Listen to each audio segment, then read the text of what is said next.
Hello and thanks for tuning in. My talk today is called Spatial Audio, showing you what you already know. I've explained various aspects of spatial acoustics to various audiences over the years, but the technique I'm going to use today is new to me, and it's probably just new. Some of this talk is being recorded in binaural format as you're hearing now through the headphones that I hope you're wearing. If you're not wearing headphones, find a pair while I do this introduction because the talk won't work well over loudspeakers. For the next minute or two it won't make a big difference to what you hear because I'm pretty much mono, although my environment in this recording isn't. As we progress, things will get more interesting as I begin to illustrate what I'm talking about. We'll have a bit of music too. Be aware that the best experience I can deliver in this format is not the state of the art, because the more human senses you can involve in an illusion, the better it is. Whereas this is a simple playback of a static recording, in the real world the sounds you hear will counter-steer as you make even small head movements and your ears travel through space. The static binaural audio of the kind I'm presenting to you today is lacking that important element of interactivity. Incidentally, this is a terribly convenient segue into the fact that my head tracker is now in production. 2 years ago, I needed a decent head tracker. I couldn't find one good and cheap enough to deliver the experience I wanted, and neither could anybody else. So I made my own, and now you can have one too. The Supperware head tracker captures head orientation with the speed and accuracy you demand. It's discreet enough to tuck completely into the headband of many popular headphones and is wired. Latency can be as low as 10 milliseconds. If you want to try one or learn more, drop me an email. We're also missing the VR goggles side of the experience, but I'll step around this where I can by providing photographs. This does help with a willing suspension of disbelief, so if you emerge from my talk feeling tired, disoriented or nauseous, then I hope you'll attribute that to me and not to the medium I'm demonstrating. I've tried to make this more compelling than a standard lecture. If it isn't, well, you've been part of a brave experiment and I hope at least you've been entertained. Right, here goes. Today I'll start with a very quick outline of the neuroscience of the inner ear. It answers a few why questions. Then we'll do a little crude headphone panning, because I can't do a talk about spatial acoustics without starting there. Then, partly out of necessity and partly because it's interesting, I'll introduce a dummy head through which you're now listening. This is an unusual design, partly to help illustrate the acoustics of a real listener in a real space and partly as a provocation, so I'll explain that too. Then we'll have to move from these captured natural sound fields to something that I've synthesized, and we'll be able to deconstruct what happens when you experience sound in a room. Finally, I'll tie all this together because you're good people and you deserve some conclusions. Let's start with a very brief introduction to the workings of the inner ear. I could spend all day on this, but I won't. Like most biological systems, it's an incredibly complicated piece of apparatus, and it's a wonder that it works at all. The ear is often treated as three components. The outer ear comprises the complex foldy bit that gives us a place to hang our glasses. It also includes the ear canal and eardrum. Sandwiched between the eardrum and the inner ear is the middle ear with our three smallest bones, the malleus, incus and stapes, or hammer, anvil and stirrup. This is a wonderfully baroque set of levers that acts as a mechanical transformer which is most efficient between 500 and 3000 Hz, which is why our hearing is also most efficient in this region. The last of these bones, the stapes, is what excites the oval window of the inner ear. I'm going to ignore a lot of wonderful things about the inner ear, including the semicircular canals that are the body's own accelerometer, and the things that give you labyrinthitis when they misbehave. We'll unroll the cochlear spiral to make it easier to explain what's inside. There are windows at what we call the base end of the inner ear. The oval window we've covered. It gives us our input. The round window is undriven and balances that pressure. The basilar membrane makes the inner ear into a folded tunnel. This membrane is packed with two kinds of hair cells, outer and inner ones. The inner hair cells generate neural spikes when the membrane vibrates. When it vibrates more, they spike more. These are our microphones, and we have around 30,000 in each ear. At the base end, the basilar membrane is fairly rigid, and most responsive to the highest frequencies we hear. At the apex end, it's more floppy and most responsive to low frequencies. Its rigidity gradually changes along the length, so our inner ear is a spectrum analyzer of sorts. Different frequencies of sound provide different characteristic patterns of excitement.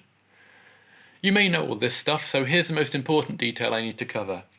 Hair cells can spike at around 1500 times a second and no faster. As a result of this, a phase locking effect happens below 1500 Hz where the neural spikes synchronize with the incoming waveform. So for low frequencies, the brain has enough information from the inner ears to compare stereo time of arrival to a precision of about 10 microseconds. Above about 1500 Hz, this phase locking breaks down. More movement means more spikes, but it becomes asynchronous, and we can no longer produce reliable timing information unless a new sound begins or ends abruptly enough. The size of our heads is such that actually time of arrival cues are ambiguous anyway above 2 kHz, so this upper limit of neural firing may just be evolutionary pressure to make us more efficient. To reuse something I drew 2 years ago, you've just heard an anatomical explanation of how we sense direction at different frequencies. For natural cues, time of arrival differences dominate below about 1.5 kHz and intensity differences above. If the envelope's rise time is so sharp that we can get enough information from the onset or offset, we can use both even at high frequencies. Before we move on, I just want to point out that the inner ear is an active system, and we are continually learning just how active it is. We've just scratched the surface today, and I want to make that clear. The inner ear can sense vibrations of 300 picometers, about 1 atom's diameter. If you ever find a dusty library copy of George von Bakershee's Experiments on Hearing, it won him a Nobel Prize in 1961 for discovering how the cochlea basically works, so the science is very young. His book also includes a full tutorial on dissecting an ear if you happen to have a spare one lying around. Leaving the scalpel in the tray, let's start by having a play with the most basic parts of your hearing system and build up from there. I'm using a slow movement from Saint-Saëns' Clarinet Sonata because it's slow in pitch, has a slow, steady rhythm and not many rests, so it's ideal for this. The fundamental frequencies of these notes are in the low hundreds of hertz. One thing I do a little differently is to add a tiny bit of artificial reverb. This makes no difference to the points I'm trying to prove, it just makes the listening experience somewhat more natural sounding and less oppressive. First, time delay panning. We'll start with mono.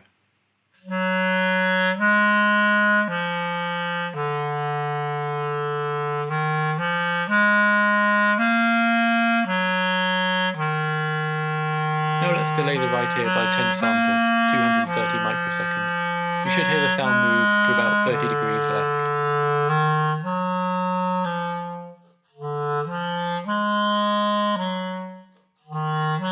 Now let's delay the right ear by 660 microseconds or 29 samples. This is around the highest timing difference that you're likely to hear unless your source is right up against your head. So it should be fully left now. If it's fully right, turn your headphones around.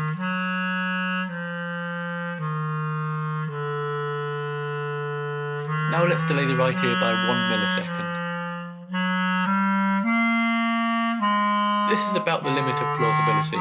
If a sound is right up against one ear, you might get a time delay of 1 to 1.2 milliseconds, as the secondary path has a little further to travel than it otherwise would. Beyond this, at say 2 or 3 milliseconds, plausibility falls over and the panning no longer works, as you'll be able to hear.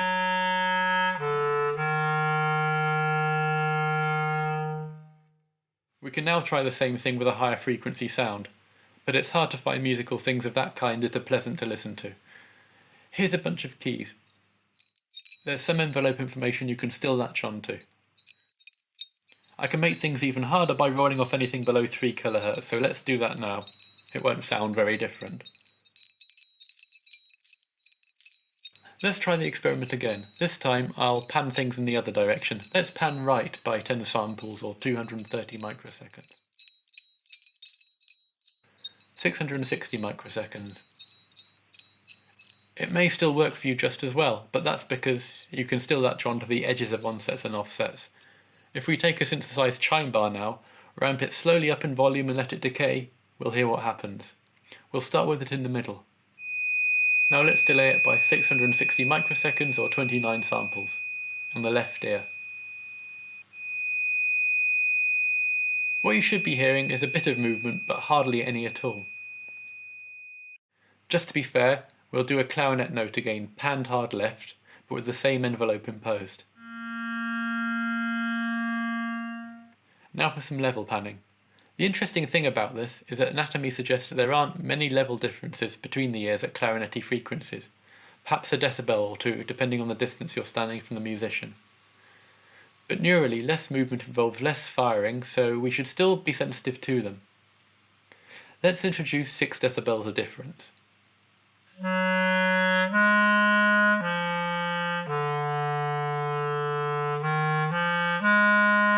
let's increase that to 10 decibels. It's hard to say what the highest plausible difference is because it's frequency dependent, but at most it's going to be somewhere between about 12 and 20 decibels depending on how you count it.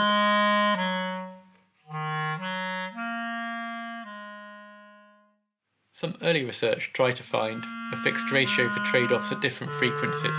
If you pan something in time in one direction, you can pan it in level in the opposite direction and then try approximately to balance the two. As you can tell, it's horrid, but fortunately we've learned better since. Let's get more sophisticated. The head is a bit more than a simple attenuator. Over 100 years ago, Lord Rayleigh provided the first analysis of what happens when sound passes around a sphere. It's a bit wobbly, but essentially our nearer ear is going to have its level boosted in a frequency-dependent way by the presence of our head as an acoustic barrier, and the farther ear is going to be attenuated.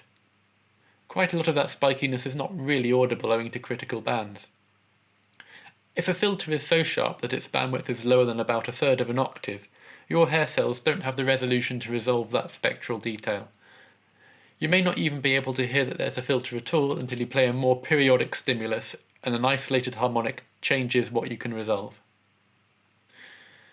So filters of this kind can be very well approximated by less ripply filters. So let's take the clarinet again. For the sake of variety, we'll use a more lively movement of the same piece. If we place it at 45 degrees left in the room, the near ear filter will add this kind of coloration.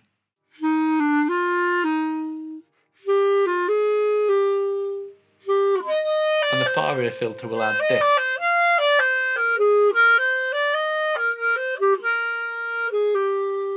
Here they are together. Not exactly easy to discern, and doesn't work as well as our panning examples earlier.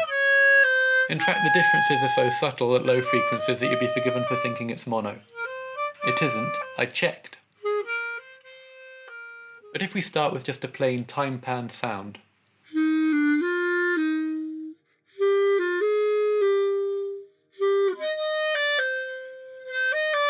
and add the head shadowing filters that you can barely hear on their own,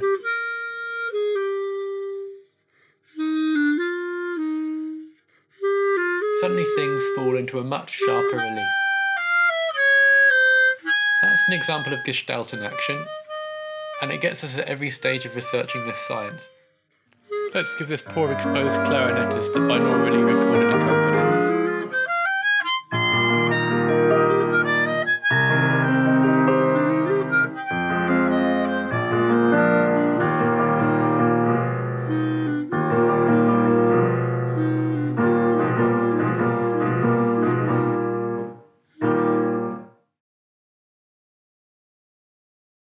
Bringing extra cues to bear raises the level of consensus in our brains, and the effect is much more striking than the sum of its parts.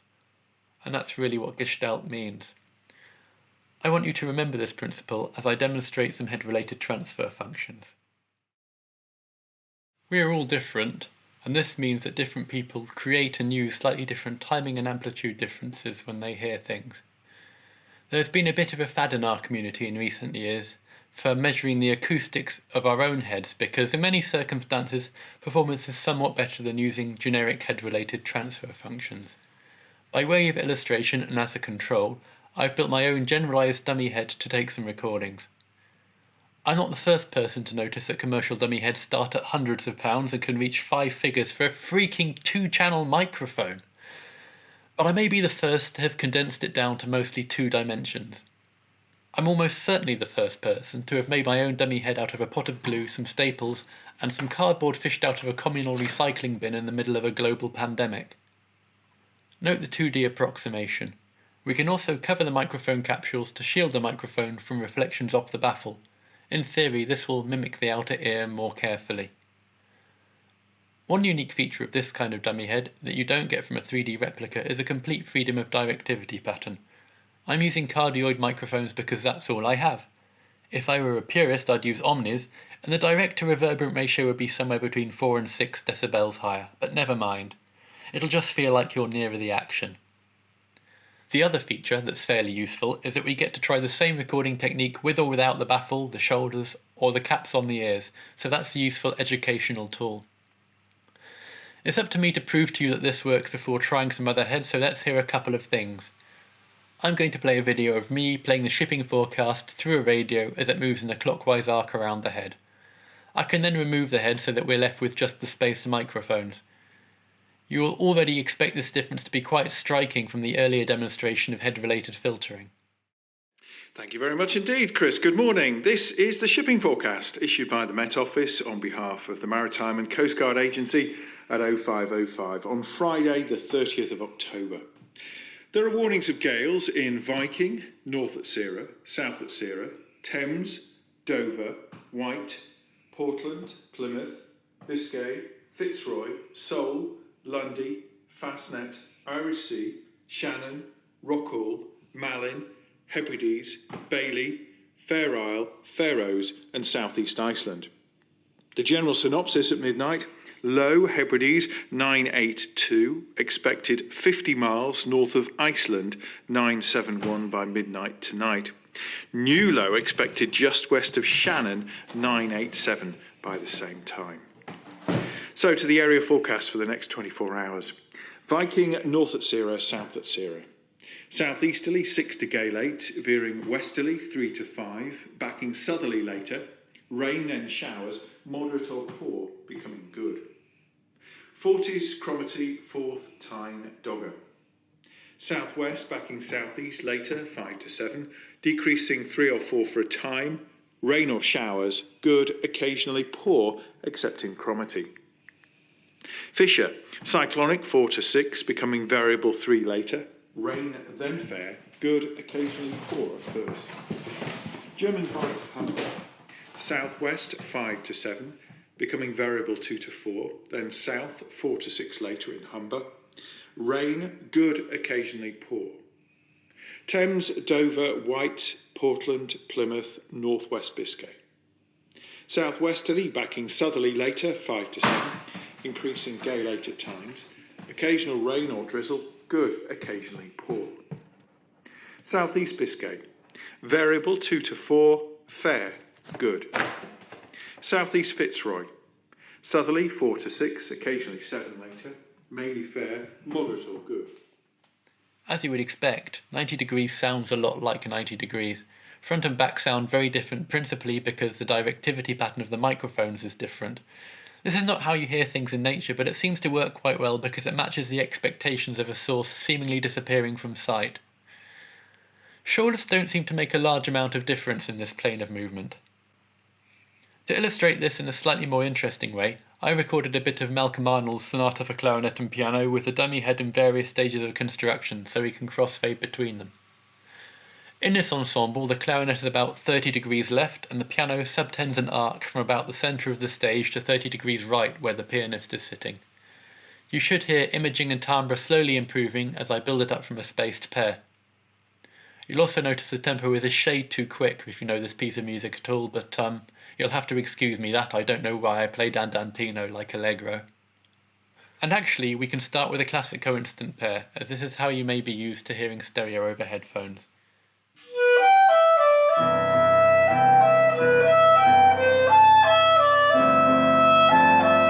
It's not working at all, so let's quickly switch to the spaced pair.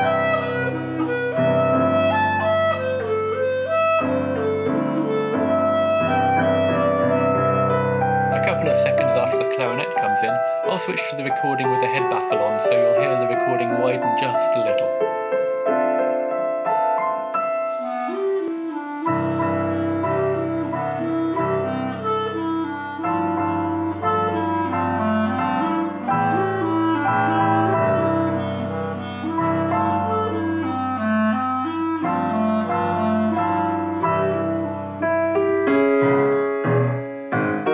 After the clarinet comes in again, we'll add the ear caps. It will make a small difference.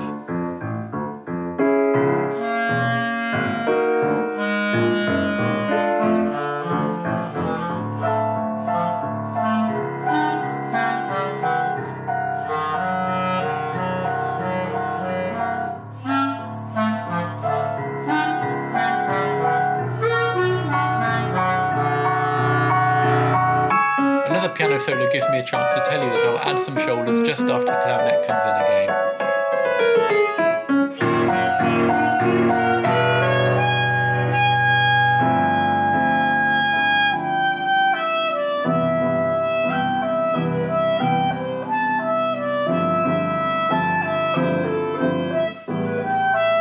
And now I'm going to finish by switching back to the spaced pair.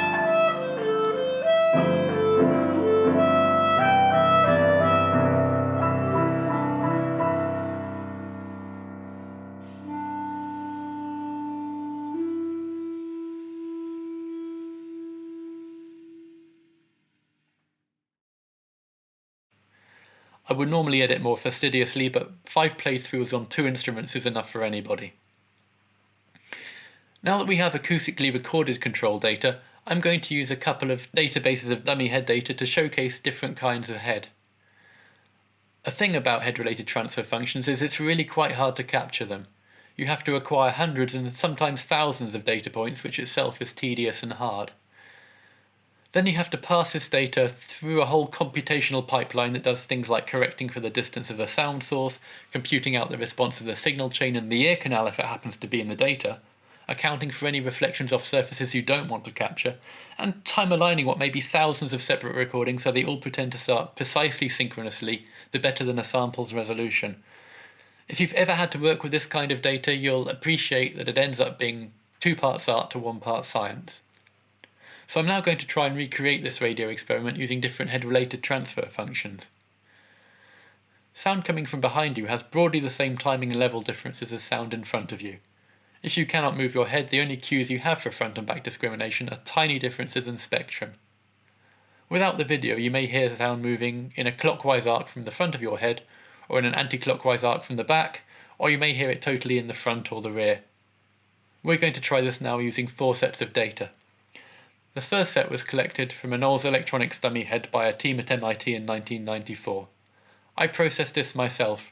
For a long time it was the only open database available, so I've milked it for 20 years. So, Cape-Wrath to Rattray Head including Orkney. Westerly or southwesterly 5 to 7, occasionally gale 8 at first in the north, then backing southeasterly later and decreasing 4 for a time later. Showers becoming fair later, good. Rattray Head to Berwick-upon-Tweed. Southwest 5 or 6, decreasing 3 or 4, then backing southeast 5 to 7 later. Showers, then fair, then rain later, good, becoming moderate later. Berwick-upon-Tweed to Whitby. Southwest 4 or 5, becoming variable 3 or less, then southeast 5 to 7 later. Showers, then fair, then rain later, good, becoming moderate or poor later. Here are 2 sets made by the University of York, recorded from human listeners, which are part of their SADI database. Whitby to Gibraltar Point. Southwest 4 or 5, becoming variable 3 or less, then south or southeast 4 to 6 later. Occasional rain, but becoming fair for a time, good, occasionally moderate. Gibraltar Point to Northforeland. Southerly or southwesterly 4 to 6, becoming variable 3 or less for a time in the north. Rain at times, good, occasionally moderate. Northforeland to Selsey Bill. Southwesterly 5 to 7, occasionally gale 8 at first, then backing southerly 5 or 6 later. Drizzle at times, good, occasionally moderate. Selsey Bill to Lyme Regis. Southwest 5 to 7, occasionally gale 8 at first, then backing south later. Drizzle at times, good, occasionally poor. Lyme Regis to Land's End, including the Isles of Scilly. Southwesterly 5 to 7, becoming variable 2 to 4 for a time in the far west, then becoming southerly 6 to gale 8 later. Rain or drizzle at times, good, occasionally poor. Land's End to St David's Head, including the Bristol Channel. Southwest 5 to 7, becoming variable 2 to 4, then south 6 to gale 8 later. Rain or drizzle at times, good, occasionally poor. It may turn out, after exhaustive localization challenges, that you can localize best using a particular set. You can also improve quickly with practice for any data set.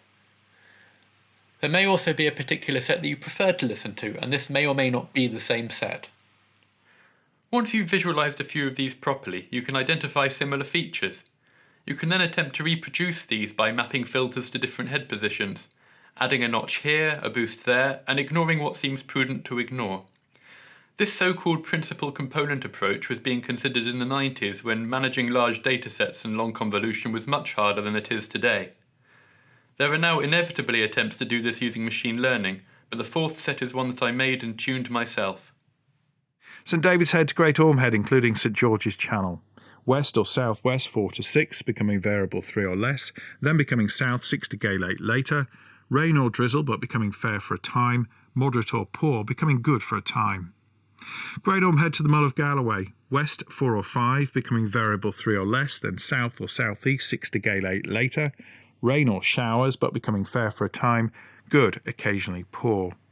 Isle of Man, west 4 or 5, becoming variable 3 or less, then south or southeast 6 to gale 8 later. Rain later, good, becoming moderate or poor later. Lochfoyle to Carlingford Loch. West or southwest 4 or 5, backing south 3 or 4, then south or southeast 6 to gale 8 later. Showers, then fair, then rain later, good, becoming moderate or poor later. Finally, just to prove that it's not a great cue, we'll try elevating a sound source over the head to the rear using 2 human subjects. You'll hear the conch resonance and, if you're lucky, some shoulder reflections.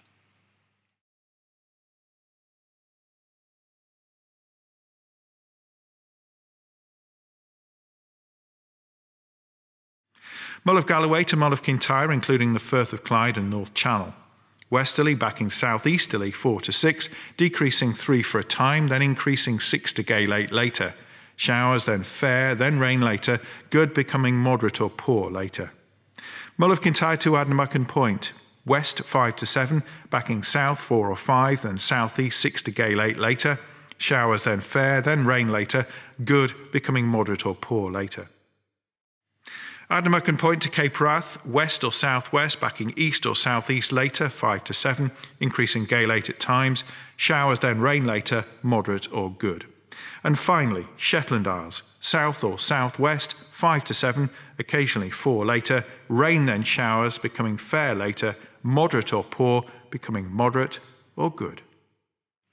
If you can move your head or actually see what's happening in the room, other sensory modalities may fill in the gaps for you. These differences between heads, which are already small, will matter even less. More of that, and I risk overstating the case.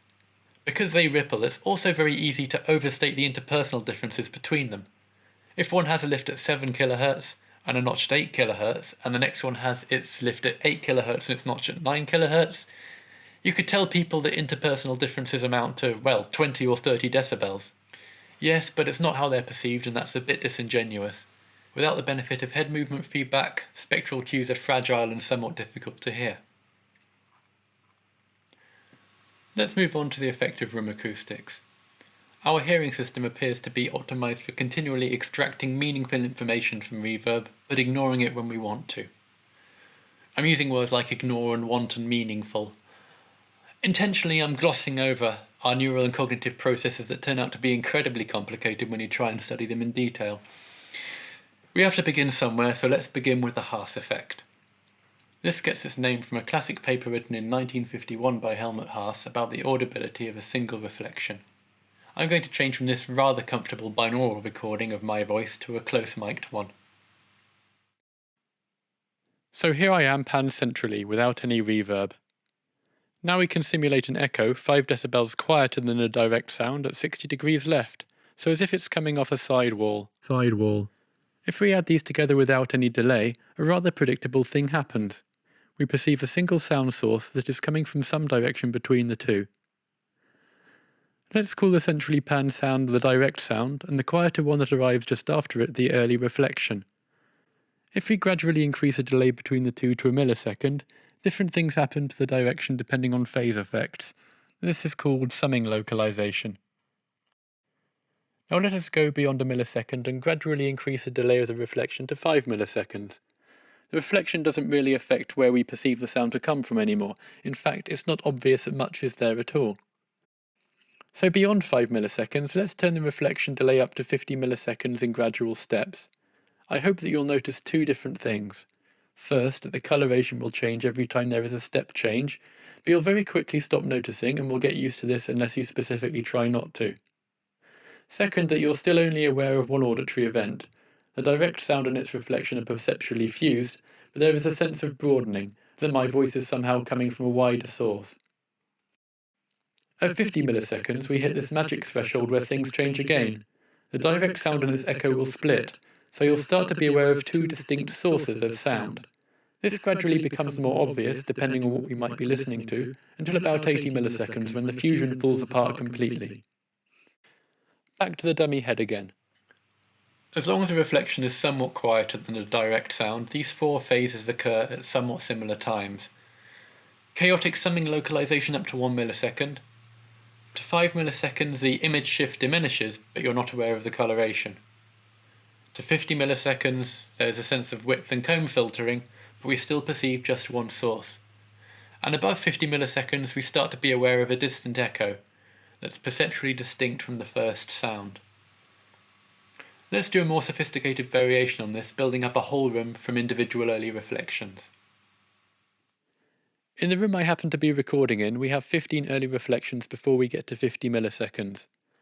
I can start with the direct sound in the example you hear, and switch between these simply modelled reflections from the loudest to the quietest, so you can hear how they all sound individually.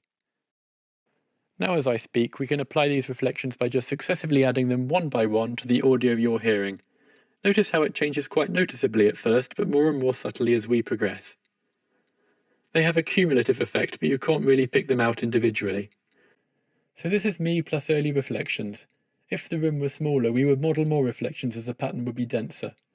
While we're still only aware of one sound source and not any separate reverb, we're also aware of the effect that the room is having.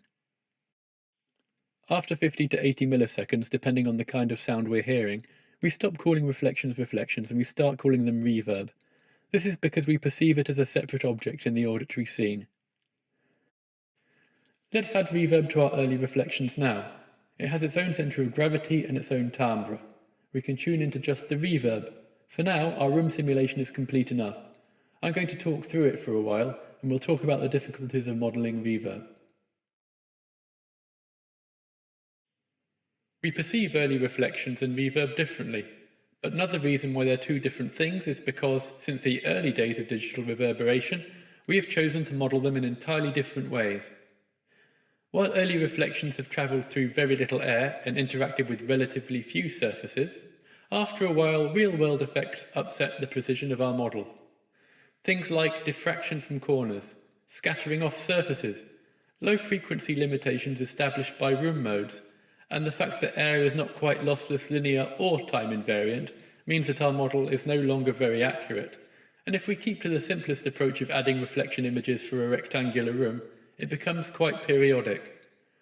And anyway, a reasonable rectangular room, modelled with the image source method, needs somewhere between 200,000 and 1 million reflections. Second, an important mark of quality of artificial reverb is its ability to avoid flutter echoes. Unmodified, the image source method produces reverb impulses full of audible flutter. I can play you such an impulse. It's short, so I'll play it 3 times.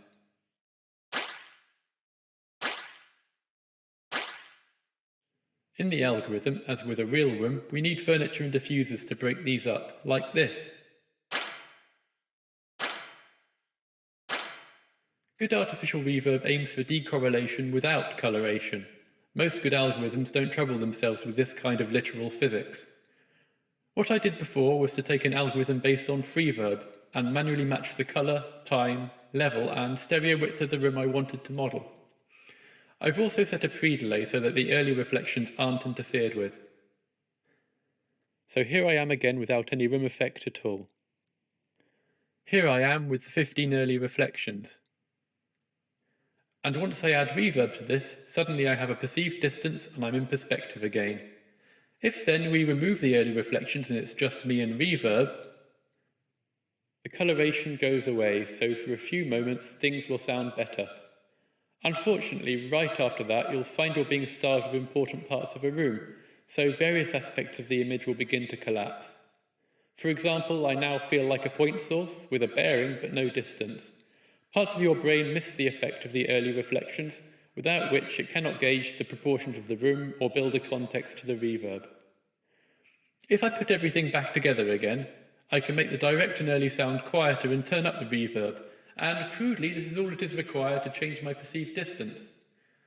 Let's go a bit closer and move now back to the dummy head again. So we've now built up a reasonable binaural simulation of a room, but I should point out an element I haven't yet dealt with, and that's the properties of the source. This needs to be taken seriously if you're creating a realistic impression, and it needn't be complicated to do. Sources that have a soundboard also have a complex radiation pattern. Violins sound best at the level of the players. Cellos sound good when you're perpendicular to the soundboard. Both throughout sound chaotically, so what you record and then spatialize will probably sound very different to what you hear in a room. Brass instruments are horn-loaded, and are therefore very directional, so they tend to produce less reverberation for a given volume than other instruments.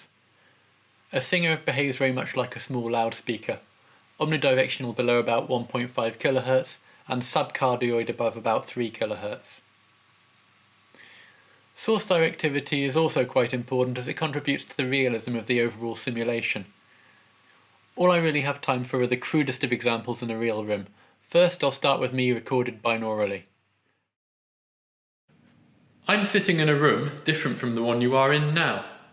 I'm going to play my voice through different loudspeakers as a demonstration of how the time domain performance and off-axis response of your sound source has quite an important bearing on what you might end up hearing.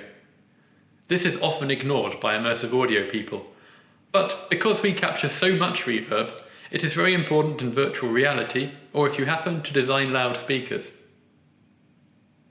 I'm sitting in a room different from the one you are in now. I'm going to play my voice through different loudspeakers as a demonstration of how the time domain performance and off-axis response of your sound source has quite an important bearing on what you might end up hearing.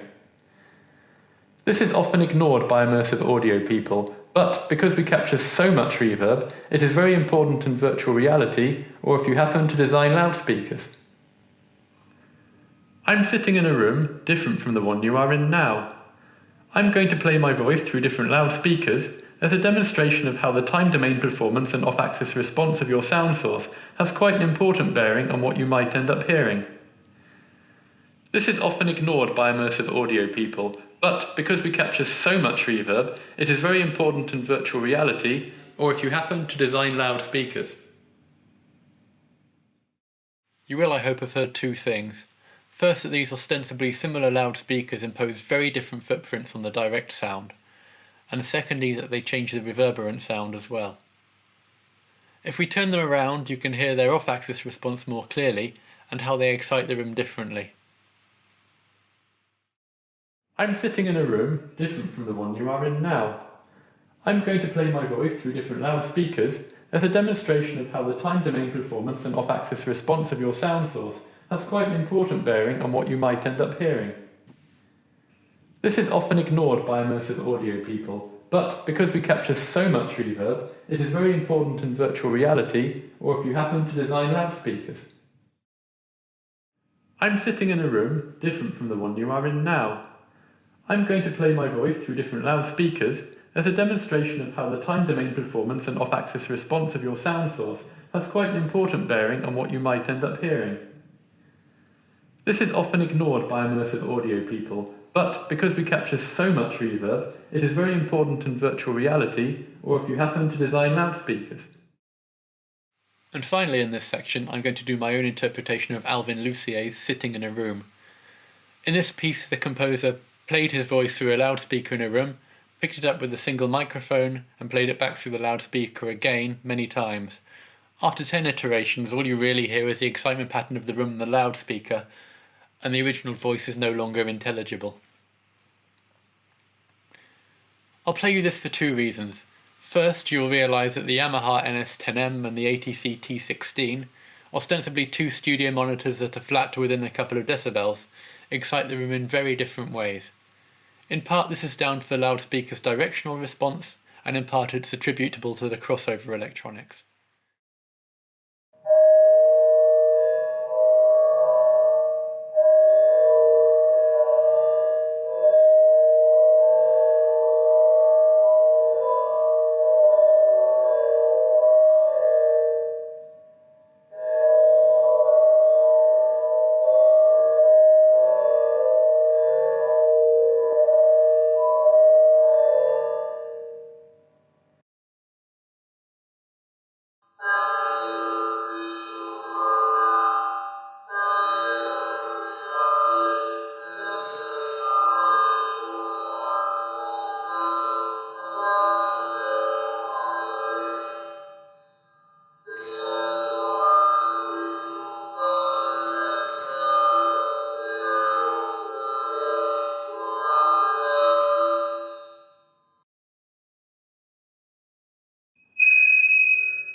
That squeal you're hearing is the crossover frequency.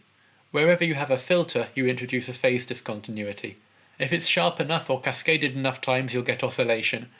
I just thought it would be an interesting digression into the fact that if you want to get your VR simulation right, it's really important to understand the temporal properties of the sound sources you're modelling, and also the way that they excite the room.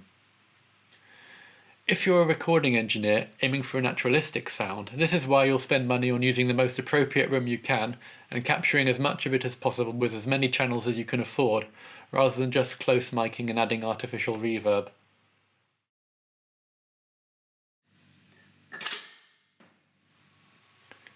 We've reached a conclusion, and I need to bring some things together.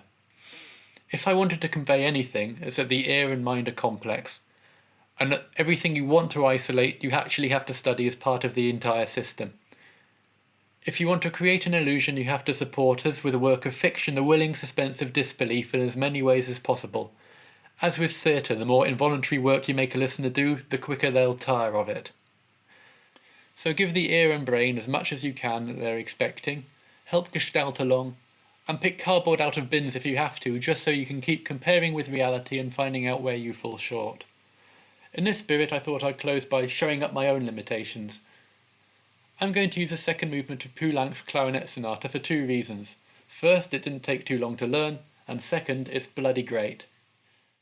I've recorded this piece only twice this time, once in this familiar live room that I've been using, and once using direct inputs from the keyboard and close miking the clarinet in a well-damped bedroom. Let's start with the piano.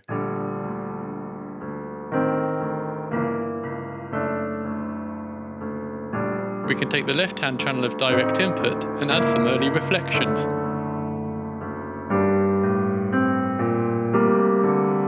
Now let's add reverb to this. As a real piano is quite a big object, let's roll off some of the energy above about 300 Hz in the reverb to make the radiation pattern a bit closer to the original instrument. We can do the same with the right channel by spatializing it a little under 30 degrees right. Again, early reflections.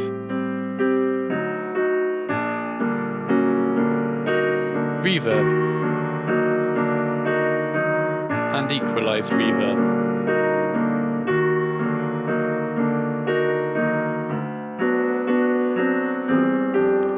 Now the reason I didn't just MIDI up the piano is that I want to make this sound like a natural recording. I've captured the key clicks and pedal thumps, my breathing and so on with a microphone as I've performed. We can take these noises and mix these into the right spatialized channel at 30 degrees.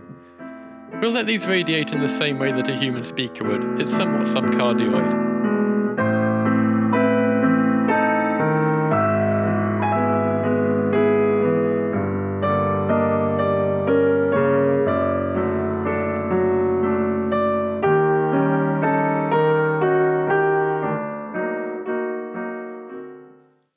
Finally, we can add the clarinet. There are three characteristics to a clarinet sound. The tone radiates fairly omnidirectionally. The noise-like component emanates mostly from the bell.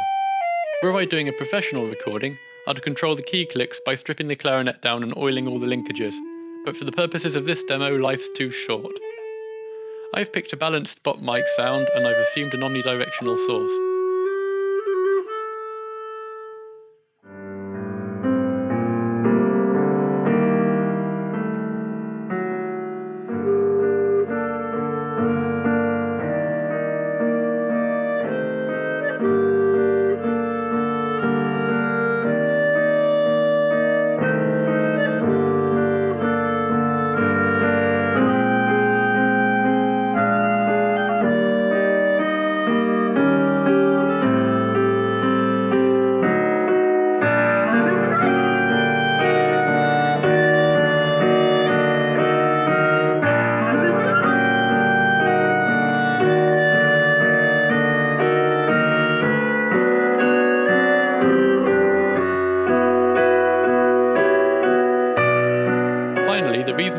So carefully is that we can go back and forth and compare this synthetic sound field with the recording I made in the room I've just been trying to simulate.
The two examples are not identical, but they're very close. You can decide for yourself where it falls short.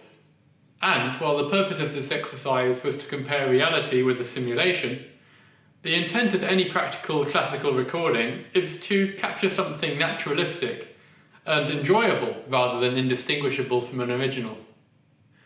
The other advantage of having material like this is that we can head track the result and interact with it in real time, which you still cannot do with a binaural recording.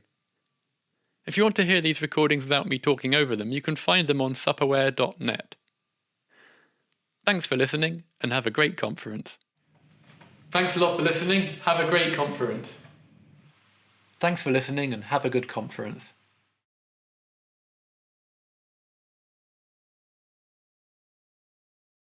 Okay, so the only question I haven't opened and answered so far is, in my experience, reproduction of so-called personal head-related transfer functions are preferred from the generic KEMAR HRTFs. Are you suggesting this is just an illusion or not worth pursuing? So I kind of got to understand the import of this question.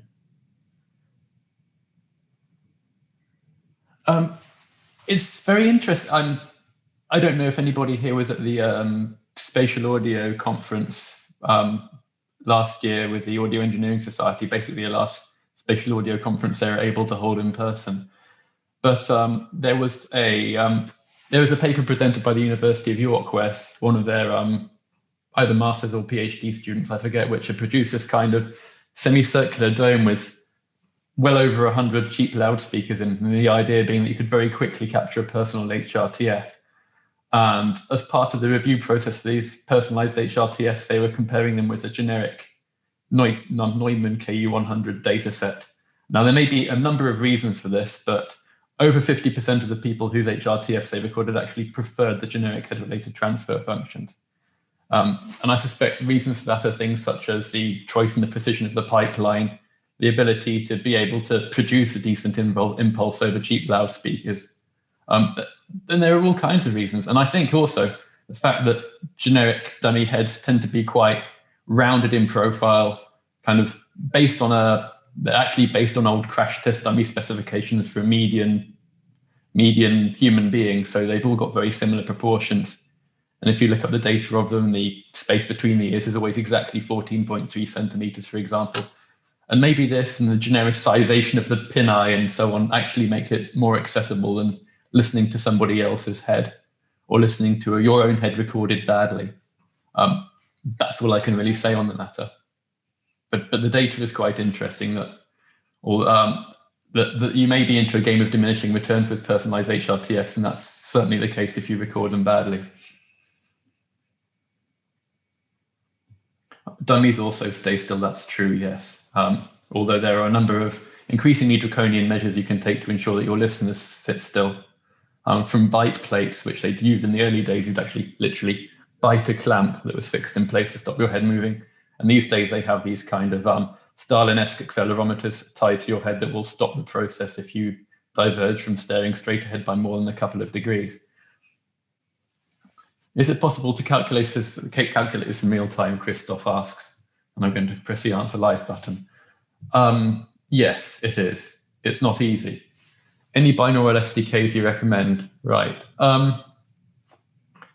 It's very difficult to answer this question without going off on my bugbear, which is that a little bit of history. In about 1997, Dolby acquired this company called Lake DSP and all the patents with them and produced this thing called Dolby Headphone, which was a kind of statically computed way of listening to 5.1 over headphones. So you would have speakers virtualized in front and behind you, but there was no head tracking. And it wasn't a particular commercial success. It was licensed for cinema processors and for some computer programs. But with Lake DSP's patents was this very particular way of doing things. To save processing power, because this was the late 90s, everything would be based on this interim ambisonic format. So everything would be matrix to first order ambisonics. And that first order ambisonic signal using just 4 head filters for the 4B format channels would then be folded down into binaural, and it saved a lot of computing power. But in that approximation, you lose a lot of detail. Being patents lasting 20 years, 2 or 3, in 2016, 2017, these started to expire. And now every tech company, YouTube, Google, anybody who's acquired a spatial audio company, probably Apple as well, uses this interim binaural ambisonics format style convolution because it's easy and because it saves computing power, but it doesn't bloody work very well. Mathematically, there's no way of having a virtual speaker here and a virtual speaker here and locking up to create the differences required to have a virtual image in the middle. You just can't do it. You can't fake 90 degrees from anything else. And that's just one example. So these things are good enough for gaming, but they're not really good enough for pro audio, which means that you have to do a lot of either long form convolution and commutation between different HRTFs or a kind of shorthand approximation. And the reason why I showed you that it's possible to do this, although it may not be as good using biquad filters and principal component analysis, was because if you've just got delay plus filtering, it's really, really easy to do this stuff. I haven't written an SDK yet, but I've done this and I've proven it, and maybe I will release that, I don't know. What algorithms did you use for the reverberation? Right, early reflections all handled by the image source method, late reverb all done by Freeverb because it's cheap and easy and I can demonstrate that it works, but better reverb algorithms are available, and have I used a better one? I think my example at the end would probably have sounded a bit more high fidelity, but I deliberately left the where does this fall short as an exercise for the reader because I have my opinions and other people will have theirs too. How are we doing for time? We could let's go ahead and take maybe 2 more questions and do a wrap, and perhaps you could announce a table that you would go to after this, where we could continue the discussion. Just so it's really a lovely Q&A, and I think we should go on for just a couple more. Thank you very much. Okay, yeah, so I think we've only got a couple more, so these will be the last 2. Ryan asks, do you have any opinions on the AirPod Pro head tracking stuff out there? I was trying out the Spatial Bliss app yesterday, and it's a pretty neat effect if you don't turn your head too quickly. Right. I got really worried when the AirPods Pro, very strange plural, but when they came out, because I've been killing myself developing this head tracker for the last couple of years, and it's the most technically advanced product I've ever had to make. I've made synthesizers. I've done like 20 commercial projects involving microcontrollers before, and nothing gave me as much pain as head tracking. And obviously, Apple are smart people, and they've got dozens of people working on this, and they came out with head trackers that fit inside your ear. So technologically very clever. What made me a lot less worried was the fact that people hanging out on the Spatial Audio Facebook group have been taking some quite serious analysis of this. And because it's Bluetooth, the latency is pretty terrible. As you say, it works quite well if you don't move your head too quickly, but actually you've got between 40 and 50 milliseconds from the listener turning their head to respond to it. And if you're slower than that, people will notice. And all of the effects of bad VR will start coming into play. So the effect sort of works for a bit, and then you get a sense of disorientation, and you might get a sense of nausea. And if the cues are slightly out and slightly in conflict, it's really uncomfortable for extended periods. So one of the advantages of wired interfaces is a 10 millisecond latency, and I'm happy my solution will work. So I wish them well, but I think they might hit a performance ceiling. And I suspect that because a lot of their processing is done in the headphones, they will probably improve this and give me more of a run for my money. But I've not heard it myself. Nevertheless, I've appraised it from a technical point of view. Marcin, I'm going to call you Marcin. I'm afraid I don't know the pronunciation of your name. From a mixing point of view, how would you approach EQing reverbs in different sources and finding the resonances to achieve the most pleasant and musical effect? It all depends. You'll notice a clarinet at the end. There's a bit of bass tip up that I kept. So because I was close micing it, you get more bass frequencies, and ideally those would be rolled off if you were trying to spatialize something more distantly. But like HRTF capture, I would say it's 1 part science, 2 parts art. So you know as much as you can about acoustics, and then you do a few sensible things that'll make it sound better. And that's pretty much what I did with the reverb. Matching the timbre was just done using A/B comparison until I had reverb that sounded as much like the original as Freeverb would allow me to get. So I would say that's you can compute a room's coefficients using whichever formula you like, say binaurally, and then try and match artificial reverb like that if you've never been in the room, or you can base it on an artistic interpretation of actual rooms. I think either works. Thank you very much.